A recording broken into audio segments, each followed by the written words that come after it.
This is a story about a mill built in the 1850s that prospered for over 100 years. During a century of milling evolution, this tall structure went through several owners and survived many modifications and adaptations as old milling equipment was replaced with newer and better. Then in 1958, milling operations ceased. The tired old mill was vacated and the milling equipment liquidated. For 20 years it sat abandoned and fell into disrepair, partly due to salvaging of the valuable cherry and oak from which it was constructed, vandalism, and exposure to the elements. Then in 1977, a young couple with a vision discovered the old broken-down mill. They saw its potential, purchased it, and over a period of 40 years, reincarnated the old mill into a second home and a hydroelectric power plant. This story began in 1970 when a young Ford Motor Company engineer and his wife had moved to the Detroit area. He was inspired by the story of Henry Ford's quest to build small factories in rural areas of southeast Michigan that used green energy. But what he needed for these, what he called village industries, was power.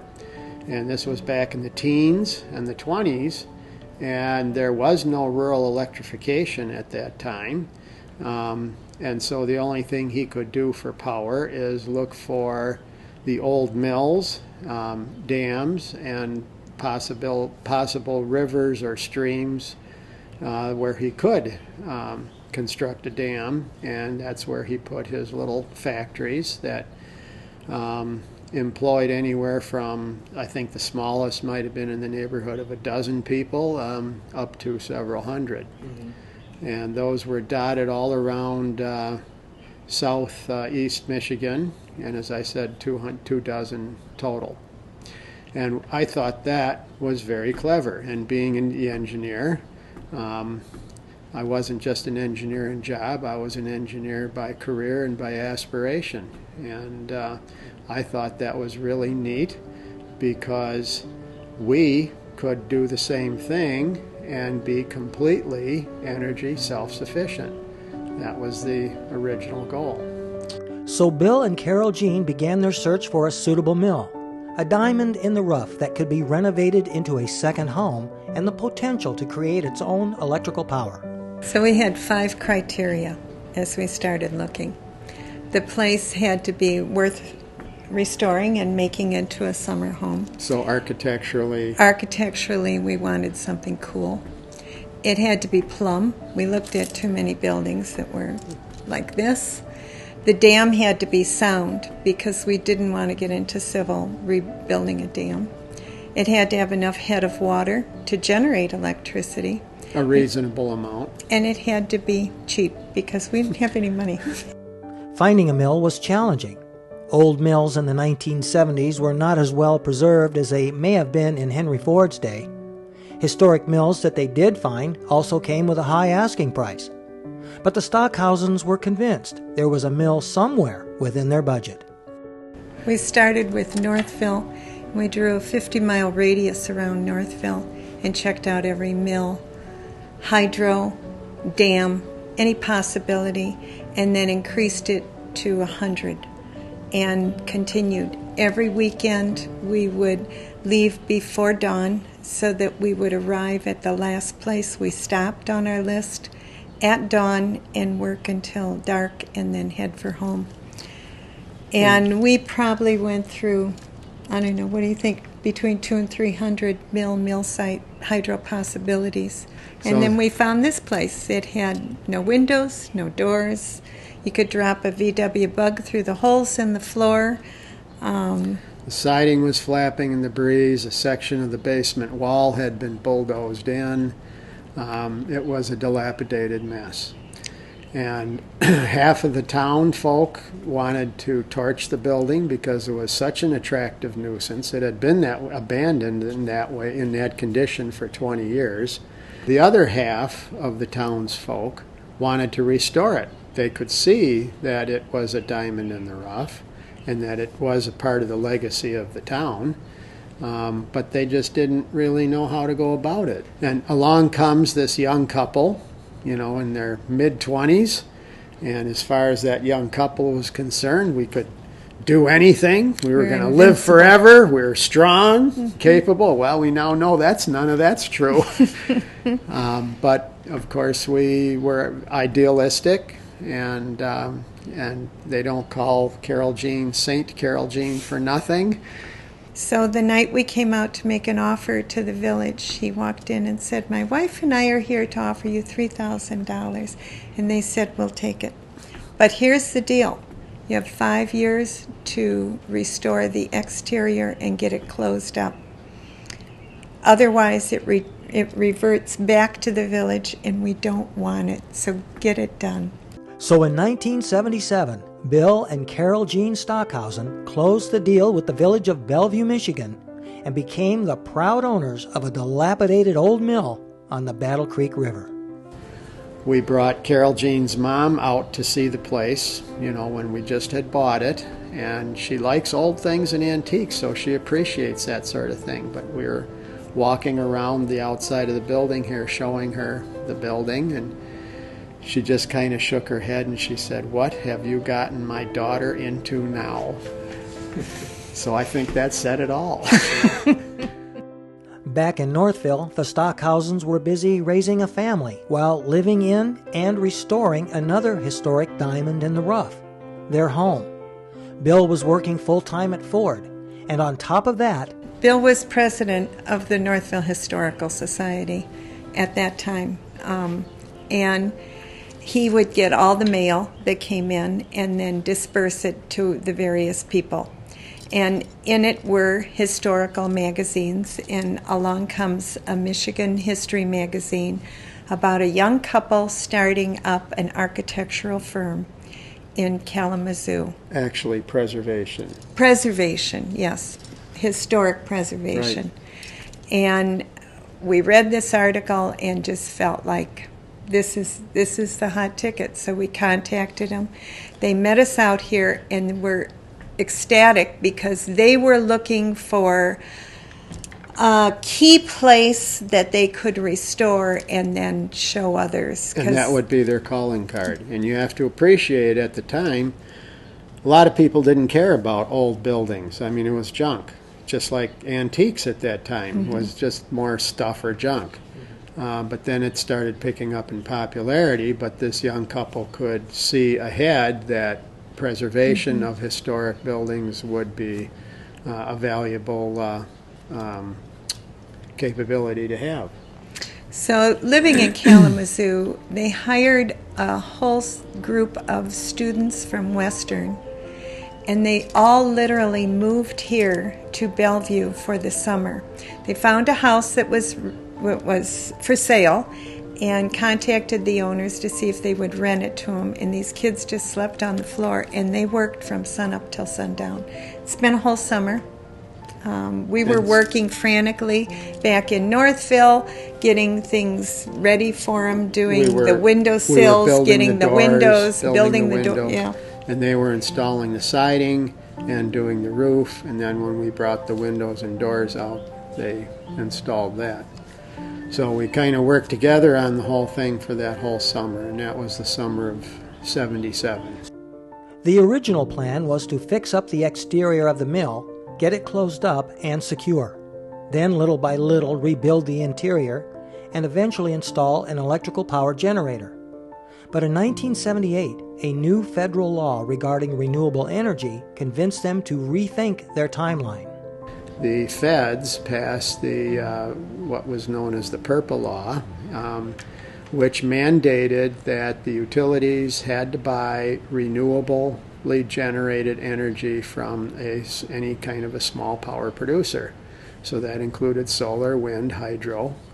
And so we saw an opportunity, and so I said, Carol Jean, what we should do is we should get the generators going, and then we can use the money that generates to, to help out with our kids' education and whatnot, and also put back into the restoration of the building.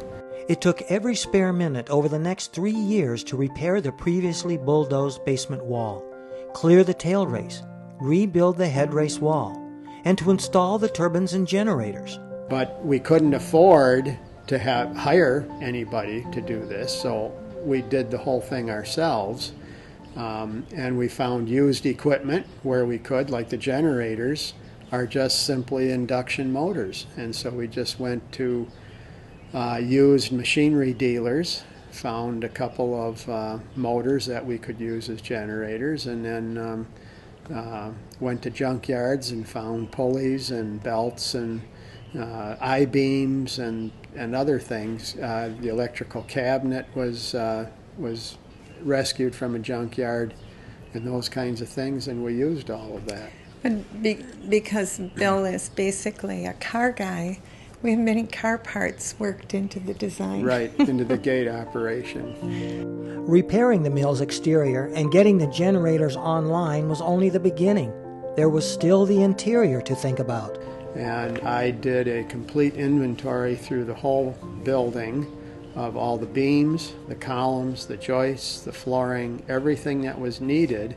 And so we ordered all of this wood, which ended up primarily white oak, Michigan white oak, and it was all cut green and wet. It hadn't been kiln dried or anything like that.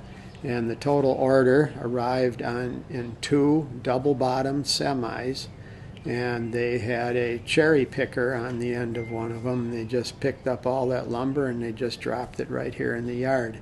And so we literally had a mountain of wood in the yard. And we spent one whole weekend. We had a group of friends come out on Friday to help us bring the wood into the building and stack it and sticker it to dry and so forth. Well, that was quite a project, and I think we ended up getting a whole new set of friends for Saturday to do the exact same thing. We did get all the wood in the building.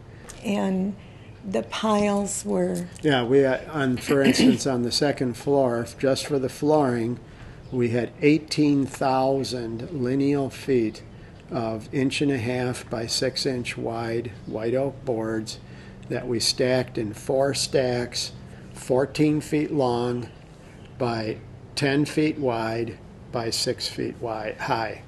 And those stacks were up there. We thought maybe, well, they'd be air dried in a year or two and we'd be able to start doing the flooring. Well, because we walked away for 20 years, it ended up being air dried for 22 years.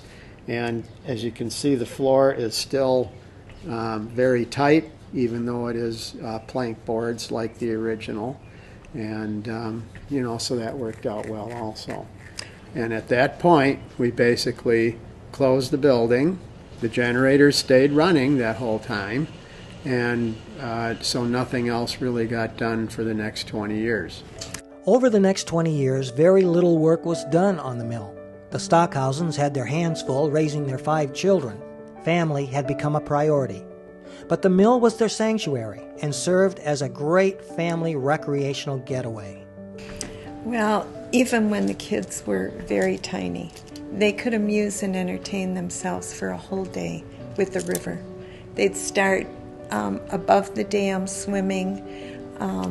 We had a rope in the tree where they would swing out and drop into the water. And then when they finally got tired of that, they would come around and start goofing around under the dam. And then they'd come in and ask for the inner tubes and for Bill to turn on the generators, and they'd shoot out the tail race. And then they'd start meandering down the river looking for crawdads and flowers and whatnot. Frogs and turtles. And then pretty soon they were back up at the top again swimming. So they were just amused all the time when they were out here. And then the boys figured out they could rappel. So they started by tying off on the 4th floor and rappelling out the building. And Clara was only probably 10 years old at the time, and they didn't have a harness small enough for her. So they created a harness for her so they could teach her how to do it. And then one day we were in here and it was raining and we were down here, and all of a sudden down shoots Carl, upside down, Aussie style through the opening. They figured out, we can come through the building. Through the hoistway when it's raining outside. And now our granddaughter is into gymnastics, so we got a good rope for climbing with a 14-foot ceiling on the second floor for her. And as soon as our older kids were out here, they figured out we could have that rope going from the 5th floor straight down and come down fireman style. So instead of a fireman's pole, we have this a large rope that we can slide down through the hoistway. In 1997, the children were entering adulthood. Bill was turning 50, and a family meeting was convened to determine what next. Our kids have grown up with family powwows, and we had a family powwow, and Bill said, half my life is over. At least. And I've started a lot of things. What do you kids care about? What don't you care about? And they went right down the list of what they were not remotely interested in him finishing or dealing with or anything. Or inheriting. Or inheriting. And so they said, but the mill's top priority. And from this point on, we want to see something major done every single year from this point on. So for the next 5 years, all we could work on were the foundations. And we were lucky to get one foundation done a year. Column. Basement column, jacked up, a whole new footing poured and put in place because it required 2 temporary columns to be put in with dual 20-ton jacks to lift that part of the building up. And then those could be removed once the main column was restored and a new footing for it was in place. So it was a big project for each one. Many of the columns were resting on stones, on just big rocks. There was no basement floor. And when the basement wall was bulldozed through to lower the pond and the river run through the basement of the mill, that undermined 2 of the columns, and so they were rotting and not supporting the upper structure. And so the main beam in the basement, as a matter of fact, had actually sagged in the middle by 16 inches, which is incredible when you think about it, that it just didn't break. But of course, all of the columns up through the building are on top of one another, so that caused a sag going all the way up to the top of the 5th floor. And so when we were jacking down in the basement, we'd hear lots of creaking and groaning of all the structure all the way up.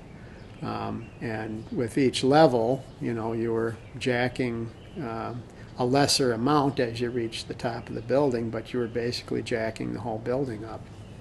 Once the supporting columns were repaired and replaced, it was time to put in the basement joists, beams, and flooring. And it just happened that both of our boys had the summer of '03 available. Carl had just completed his undergrad. He was waiting to get into med school. There was an economic slowdown, so Luke was available from his job, and the boys spent the whole summer working out here, and it was all that I could do to keep them supplied in decisions to all their answering all their questions and materials to keep them going. But that's when we then started replacing all of the we probably ended up replacing 25 to 30% of the joists, because in a lot of cases the joists were completely cut through. So instead of the joists supporting the flooring was actually supporting the joists.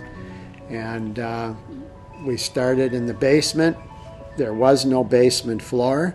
It had rotted and collapsed, and a lot of the machinery was down there, which had also collapsed, so it was just full of wood, debris, line shafting, pulleys, etc. And so we had to clear all of that out of the basement, and then we got our own beams from that same order and started installing them, new 12-inch joists, and putting the floor in so that we had some place to put tools and be able to work. In 2003, the basement floor, the first floor, and part of the second floor were completed. This push began the momentum to get complete renovation of the mill underway. And then next was the first floor, and again the guys replaced the joists and the flooring, and we just kept on going from there. But in '03 we ended up with the basement completed, the first floor completed. We got some basic plumbing in the building, and you like to tell the story. So the whole time the boys were working out here, we had no plumbing. All we had was electricity, which was great because you could heat up water in a coffee pot, an electric coffee pot.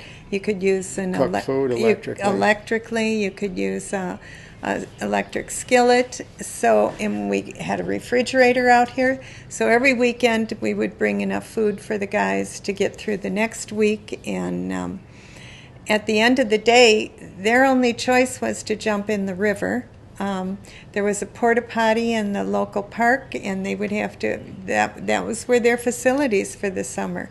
And they hated jumping in the river they'd work until 9, 2, 10, sometimes 2 in the morning. They would be going strong, and then they'd sleep in the next morning and start a little later, but the river was cold, so as soon as they got the first bit of flooring in, they called us and said, bring out the hot water heater.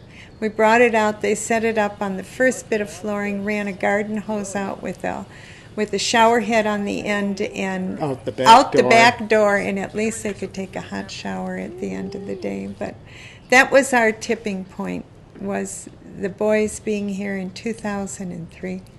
And our youngest daughter has gotten to be very handy and versatile with tools. Clara has put in a lot of time here. Her good friend, which is now our good friend, our adopted daughter, Lena. The girls primarily have done the majority of the upper floors flooring, cutting and sizing and nailing in and so forth. So it got to the point where the guys would get the joists in and get it leveled, taught us girls how to do it, and then they would just move on to doing other things, and we would do all the flooring. Well, then, I don't know, one time Luke came out and he goes, why are we doing these joists? We need to teach these girls to do the leveling also. So then the girls learned to level also. 40 years after purchasing the old mill, Bill and Carol Jean are living their dream and then some.